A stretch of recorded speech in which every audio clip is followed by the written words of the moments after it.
আসসালামু আলাইকুম, আশা করি সবাই ভালো আছেন। এই যে ৩ তলা বিল্ডিংটা একটু পুরাটা নেন। এটা হচ্ছে ৩ তলা ফাউন্ডেশন, ২ ইউনিটের বাড়ি। তো টয়লেট ছিল ৪ টা। তো আমি আরো ২ টা এক্সট্রা সাজেস্ট করছি যে ২ টা বাড়ান। কারণ ২ টা বেডরুম একটা কমন টয়লেটকে ইউজ করতে হয়। সেজন্য আমি সাজেশন দেওয়ার পরে বাড়িওয়ালাও জিনিসটা অ্যাকসেপ্ট করে। তো সেই হিসাবে আমরা প্ল্যান অনুযায়ী আমরা কাজগুলো করে ফেলছি। এই পাশে ২ টা টয়লেট আছে। এই টয়লেটটাই বাড়তি করা হয়েছে। আর সামনের ডিজাইনটা বিল্ডিং এর খুবই সুন্দর। সাইড এবং এই সাইড ডিজাইনগুলো খুবই সুন্দর। আমি পরবর্তী ইনশাল্লাহ দেখাবো। তো আজকে আমরা গত পরশুদিন আসছি। কাজ কালকে রাত পর্যন্ত করে শেষ করে ফেলছি। তো আজকে আবার ঢাকার উদ্দেশ্যে চলে যাব।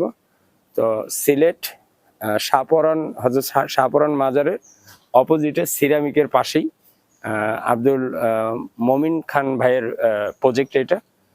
ওনারা ২ জন মিলে করতেছেন, আমেরিকান প্রবাসী। তো আজকে বিদায় নেই, ভালো থাকবেন। আসসালামু আলাইকুম।